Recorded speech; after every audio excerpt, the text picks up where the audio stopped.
The next thing we want to talk about is a topic that, this is a topic, man, that can go, left if you guys don't have this talk. But we want to talk about love and loans.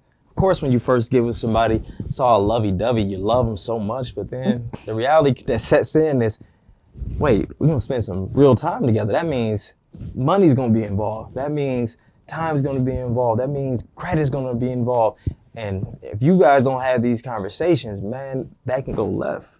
Yeah, absolutely. Because obviously we fight and build a life together. It takes money to do that. Absolutely. So I remember one time when we first got together and our very first conversation we had was about credit.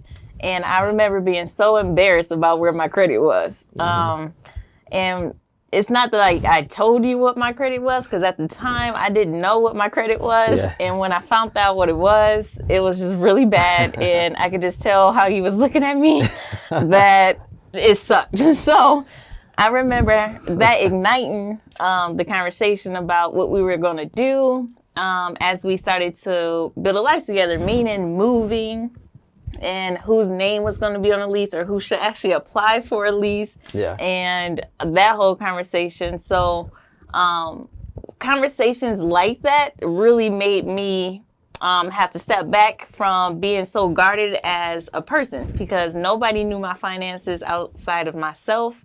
And now I'm bringing somebody else into my finances. That's a whole wall that I personally had to break down.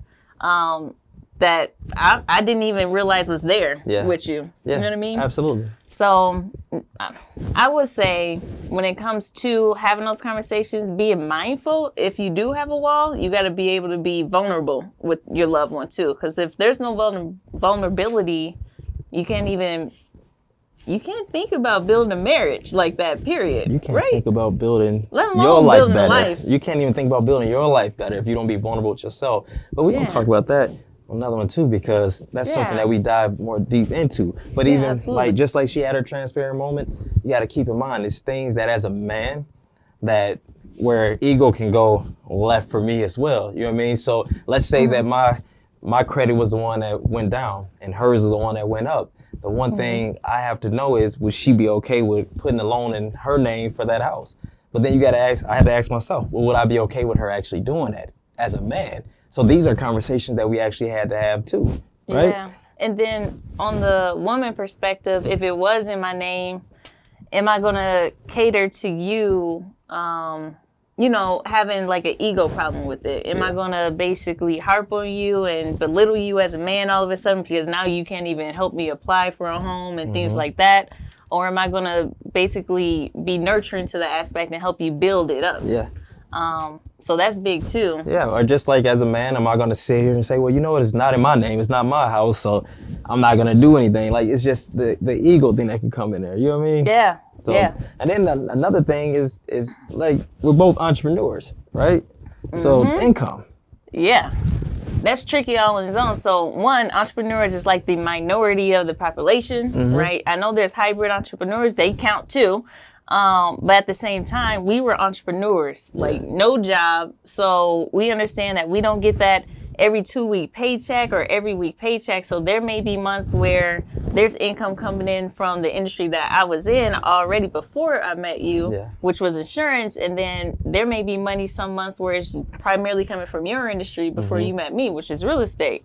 And those months where our business was inconsistent, how are one of us going to look at the other? Are we going to belittle the other person and harp down on you? Am I going to be on my high horse on the months that I'm really bringing in my peak income and things like that?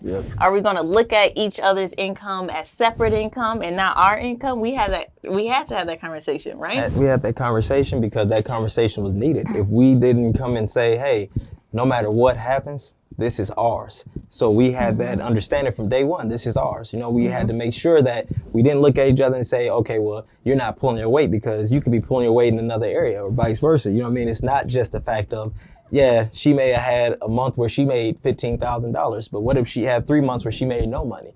Or if I had a month where I made $3,000 and then made $3,000 again the next month, and I was like, well, I have more consistent, we couldn't treat each other like that. So we knew that even with the income, we had to understand that it's a us thing. It's not a solo, we together. Yeah, I was just about to say that. Yeah. Having those conversations is what birthed the we instead of I. Yes. So a lot of times when we have these group calls, we start to really implement the we and us and our conversation because that I language is just dead. It's for the birds. Yeah. We don't do that in our marriage. No, there's no I.